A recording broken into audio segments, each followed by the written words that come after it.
Shalom saudara, hari ini kita akan bersama-sama merenungkan firman Tuhan dari kitab Yakobus pasalnya yang pertama ayat 12 sampai ayat yang ke-15. Tapi sebelum itu kita berdoa. Ya Tuhan Yesus, terima kasih hari ini kami mau belajar kebenaran firman-Mu melalui video ini. Tuhan, urapilah kami dengan Roh Kudus sehingga kami bisa memahami firman-Mu dengan pekerjaan Roh Kudus-Mu saja. Di dalam nama Tuhan Yesus Kristus Tuhan kami berdoa. Amin. Yakobus pasal pertama ayat ke-12 sampai ayat ke-15 saya akan baca untuk kita sekalian. Berbahagialah orang yang bertahan dalam pencobaan, sebab apabila ia sudah tahan uji, ia akan menerima mahkota kehidupan yang dijanjikan Allah kepada barang siapa yang mengasihi Dia. Apabila seorang dicobai, janganlah ia berkata, pencobaan ini datangnya dari Allah, sebab Allah tidak dapat dicobai oleh yang jahat, dan ia sendiri tidak mencobai siapapun. Tetapi tiap-tiap orang dicobai oleh keinginannya sendiri, karena ia diseret dan dipikat olehnya. Dan apabila keinginan itu telah dibuahi, ia melahirkan dosa. Dan apabila dosa itu sudah matang, ia melahirkan maut. Demikian pembacaan firman Tuhan. Kita berbahagia ketika kita merenungkan firman-Nya siang dan malam.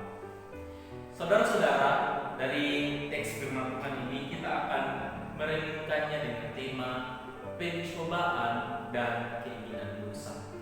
Saudara-saudara, kitab Yakobus adalah kitab yang ditulis oleh Yakobus sendiri, dan itu dijelaskan di dalam ayat yang pertama, yaitu ketika Yakobus mengawali suratnya dengan memperkenalkan dirinya adalah Yakobus. Dia menyebut dirinya sebagai hamba Allah, hamba Yesus Kristus. Dan kitab ini ditujukan kepada ke-12 suku di perantauan. Dan ini biasa dikenal dengan orang-orang yang diaspora.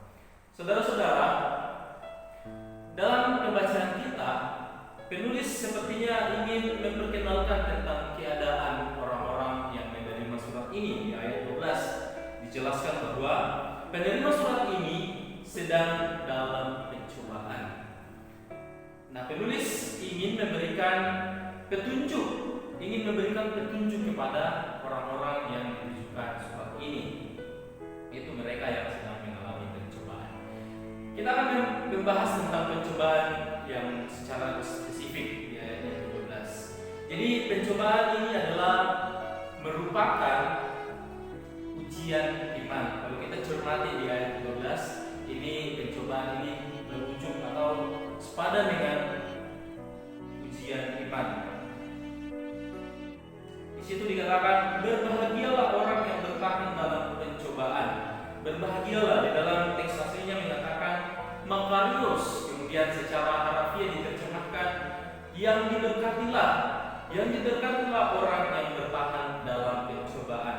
Kemudian teks ini diulang lagi dengan kata yang berbeda. Dikatakan, ia yang sudah tahan uji, ia akan menerima mahkota kehidupan.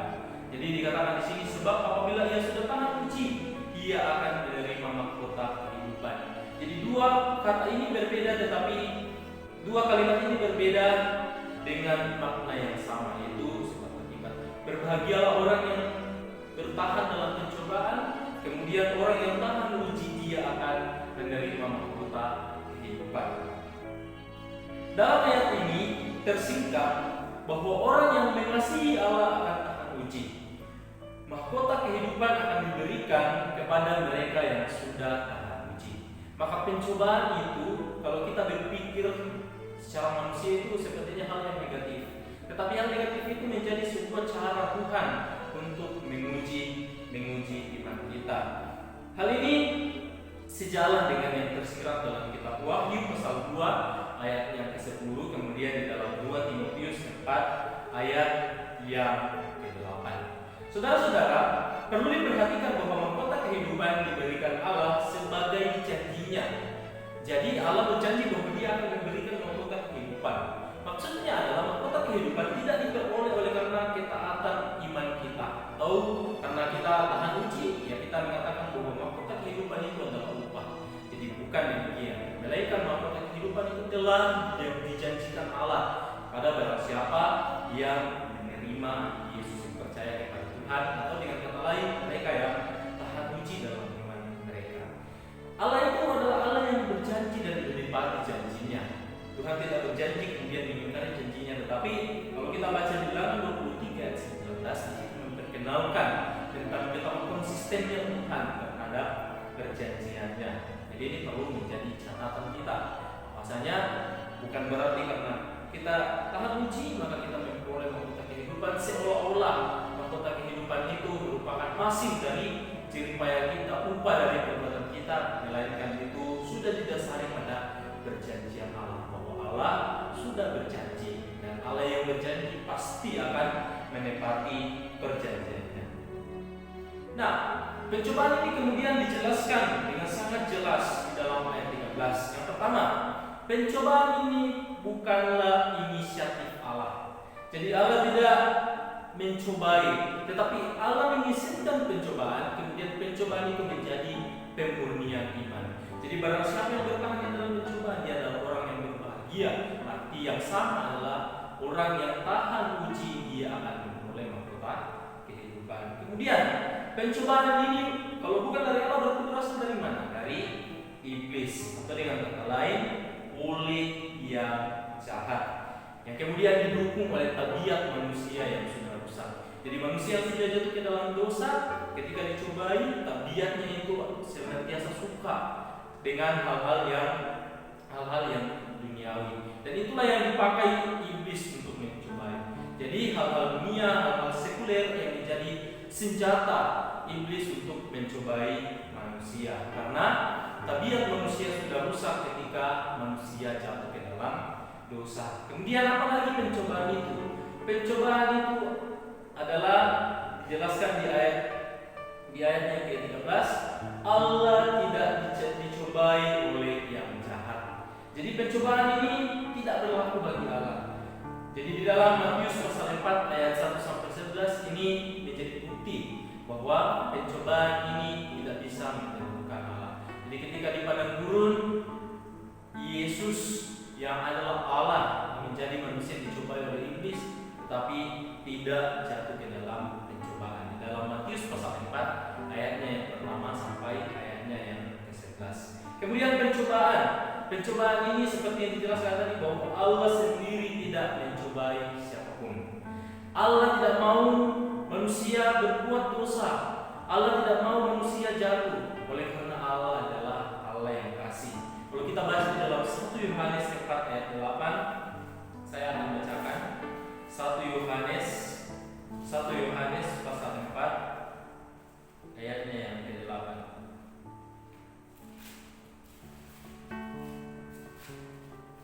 Saudara-saudara, di sini menjelaskan tentang Allah itu kasih. 1 Yohanes 4 ayat 8, barang siapa tidak mengasihi, ia tidak mengenal Allah, sebab Allah adalah kasih.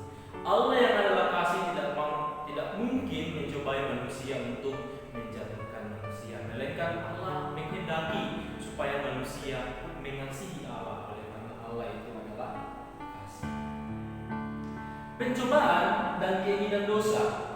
Jadi pencobaan dan keinginan dosa ini adalah bersumber dari manusia. Tiap-tiap orang dicobai oleh keinginannya sendiri. Keinginan dalam teks ini adalah keinginan yang di luar arah Tuhan. Jadi sekali lagi bahwa tabiat manusia sudah rusak, maka senantiasa keinginannya tidak sesuai dengan arahnya Tuhan. Keinginannya tidak sesuai dengan kehendak Tuhan. Maka itulah yang menjadi sasaran setan untuk menjatuhkan manusia. Jadi manusialah yang memutuskan untuk menolak pencobaan atau menerima pencobaan. Jadi penulis ingin menyampaikan bahwa keputusan sebenarnya ada di tangan kita. Apakah kita ingin jatuh ke dalam pencobaan atau tidak? Kitalah yang mengambil keputusan. Keinginan dosa. Di ayat 15, setiap kita sudah memiliki keinginan untuk melakukan dosa, oleh karena dasarnya adalah tabiat manusia sudah rusak. Jadi dikatakan bahwa apabila keinginan itu dibuahi, ia akan melahirkan dosa. Dibuahi artinya tidak dicegah, dibiarkan dibiarkan saja berlanjut, tidak dikendalikan, dituruti, maka akibatnya adalah terjadi perbuatan dosa.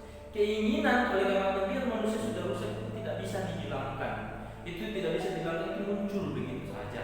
Tapi itu bisa dicegah, itu bisa dihentikan seperti itu untuk tidak membuahkan dosa. Tetapi apabila itu dibuat artinya tidak mengendalikan, maka itulah yang menciptakan dosa. Dan apabila dosa itu sudah matang, ia melahirkan maut. Dalam bagian ini, dosa yang dimaksud bukan hanya satu dosa saja, tetapi dosa-dosa yang sudah banyak dan pelakunya tidak mau bertobat dari dosa itu dan tidak mau mendengarkan teguran dari Tuhan. Jadi arti maut dalam ayat ini adalah hubungan dengan Tuhan Allah terputus dan terpisah dengan Tuhan Allah sampai selama-lamanya. Jadi saudara-saudara, orang yang membiarkan keinginannya akan membuahkan dosa, dan dosa yang begitu banyak yang dilakukan berulang-ulang akhirnya itu menghasilkan maut, yaitu hubungan kita dengan Tuhan Allah terputus. Jadi saudara-saudara yang terkasih di dalam Tuhan, Yakobus pasal yang pertama ayat yang ke-12 sampai ayat yang ke-15 mengajarkan pentingnya ketekunan dan menghadapi pencobaan serta menjelaskan asal-usul dosa dalam kehidupan manusia. Ayat 12 menekankan bahwa mereka yang tetap teguh dalam iman akan menerima mahkota kehidupan sebagai anugerah dari Allah. Mahkota kehidupan adalah anugerah dari Allah, bukan sebagai hasil usaha kita. Ayat 13 menegaskan bahwa Allah tidak menggoda manusia untuk berbuat dosa, karena Allah itu adalah kasih. Sebab pencobaan yang mengarah pada kejahatan berasal dari keinginan dosa, yaitu tabiat manusia yang sudah rusak. Ayat 14 memperjelas bahwa dorongan dosa bukan berasal dari Allah atau iblis semata, melainkan dari keinginan diri sendiri yang tidak dikendalikan.